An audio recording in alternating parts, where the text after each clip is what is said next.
Follow up and follow through, which we've captured on that list there. All right, what else? It started small.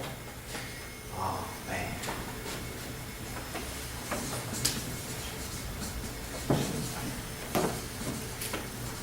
Tell me the significance of starting small. A quick success. Okay, quick success.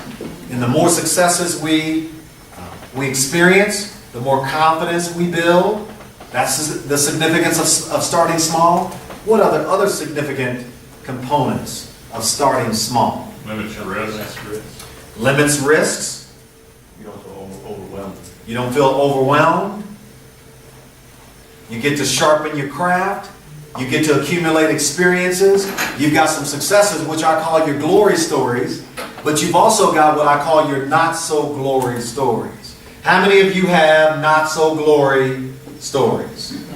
How many of you know that those not-so-glory stories are incredibly important in your whole leadership matriculation? Why are they so important? You learn from them, right? But are they only for you?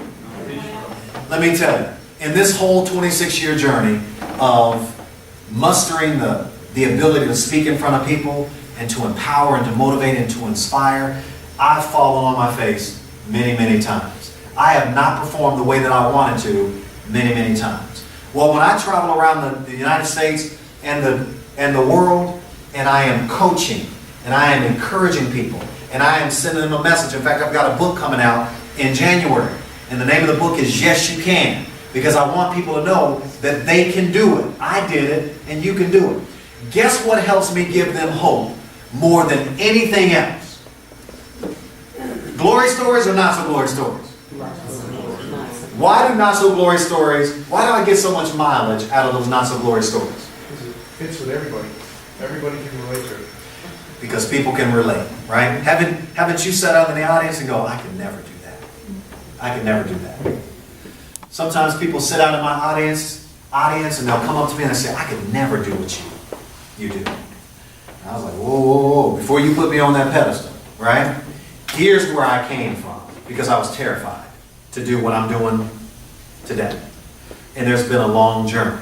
And when I began to tell them maybe just a couple of the stories that really give them an idea, a true picture of where I came from. How many of you remember watching the show Beyond the Glory?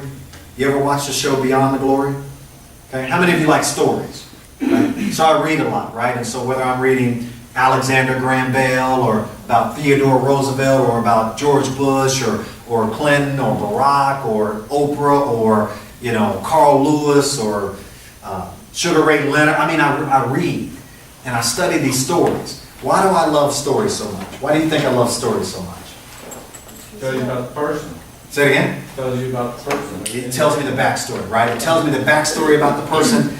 And normally when we see people in the limelight, if you will, in the public eye, we in many cases only see the glory stuff, right? The glory stories, the good stuff. Well, guess what Reggie's interested in?